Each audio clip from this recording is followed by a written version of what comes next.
tayo. 115 versus 214, part 14.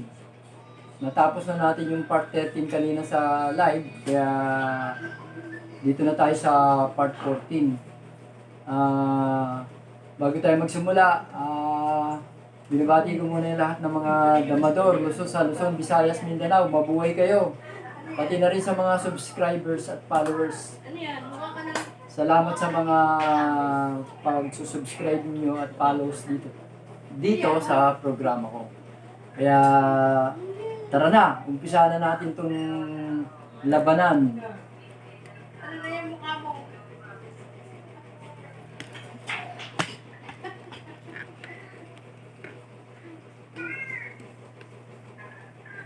Ay na.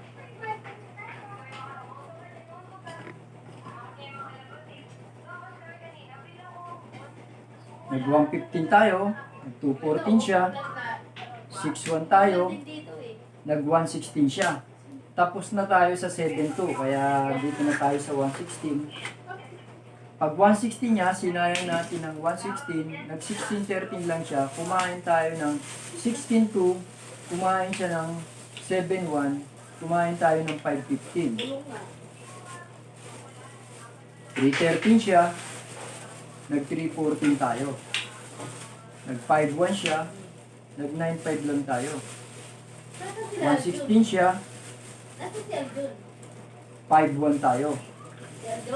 8-3 siya, 15-15 tayo. 11-7 siya, nag 10-6 lang tayo. Baka nandiyan sa kaklase niya.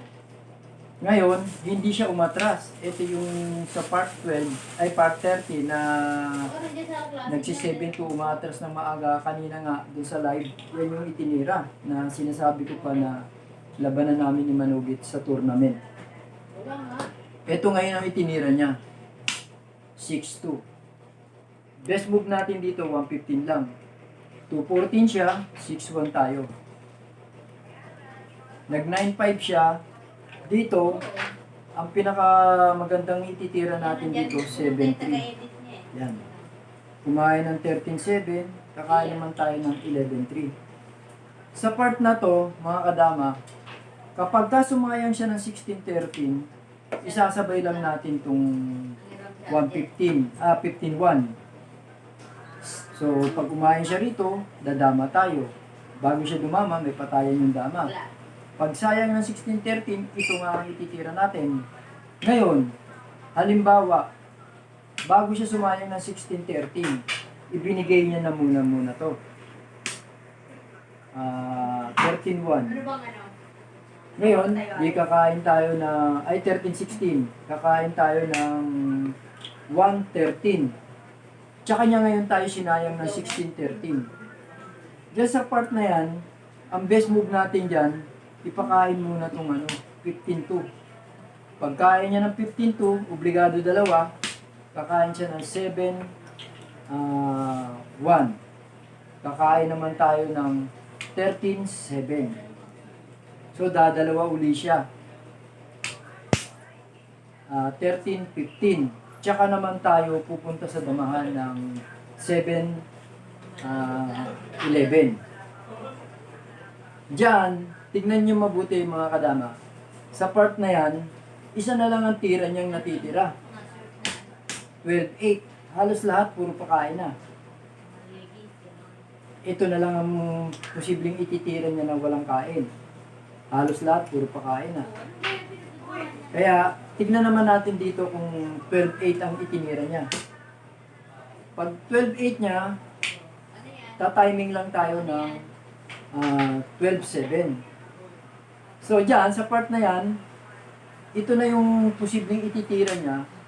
Magpapakain siya ng 14-16, kakain tayo ng 4-6 balik. 4-2 balik. Tsaka siya titira ng 15-1. 1-5. Pag tira niya ng 1-5, titira lang tayo ng 2-15. So, wala na naman siyang tira. Bawal dumama. Kahit saan dumama, patay. So, ano ba ang posible niyang ititira? Ipapakain niya ngayon muna to. Yan. Pagpakain niya dyan, kakain tayo ng 11:13, hindi pa rin siya dadama. Kasi patayan pa rin yung mga dama niya. Pag dumama sa 9, gaganin lang tayo. Ha? Pag dumama sa 10, okay lang. Ito muna ang ititira niya. Yan. Diyan sa part na yan, pag tumira siya dyan, ang best move natin, ilagay yung dama sa cross. 13-1. So, tsaka ngayon siya dadama. Isa lang ang dadamahan niya sa 9. Pag dumama siya sa 9, tatakpan lang natin ng 14-15. Diyan, sa part na yan, tumakip tayo ng 14-15, choices niya na kung saan siya titira.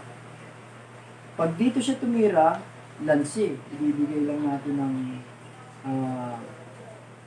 15-14, kakain tayong balik.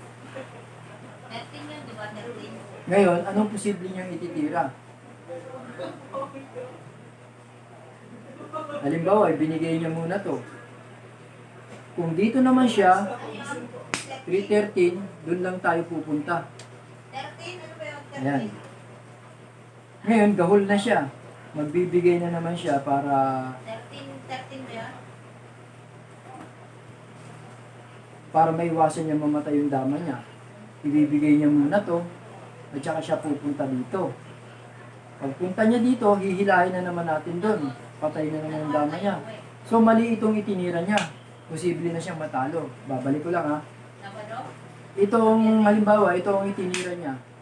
Ayan. 416. Kumain tayo ng 113. Tsaka siya tumira ng dama. Posibleng aalisin niya. Ayan. 18? Pagka tumira yung dama niya dito, 18 yan? 18? ito lang ititira natin. May police. 7-2.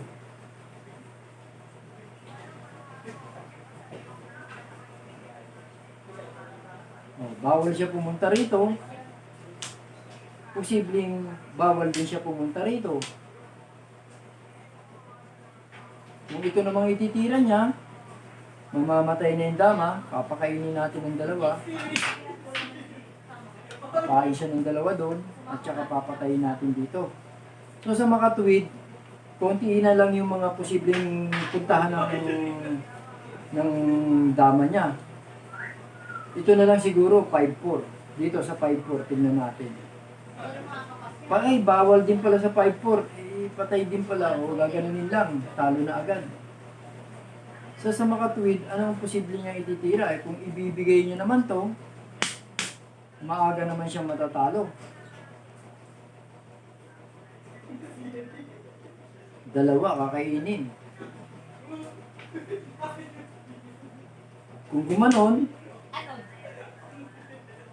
dito lang tayo, kakain siya ng dalawa, papakain natin dyan. Talagang talo, mga kadama. Sa makatuwid, doon sa variation na yun, posible na siyang matalo. Kaya, dito mga kadama, natapos natin itong part 14 sa variation na to, sa tirahan. Kaya, pupunta na tayo sa part 15. Sana mga kadama, nakaambag na naman tayo ng maikling kaalaman tungkol sa laro ng dama. At huwag niyo lang kalaliligtaan na sumubaybay at mas marami pa tayong ipapakitang variation. Dito lang sa 115 versus 214, chapter 3. Sige mga kadama, sa susunod na pagkikita uli natin.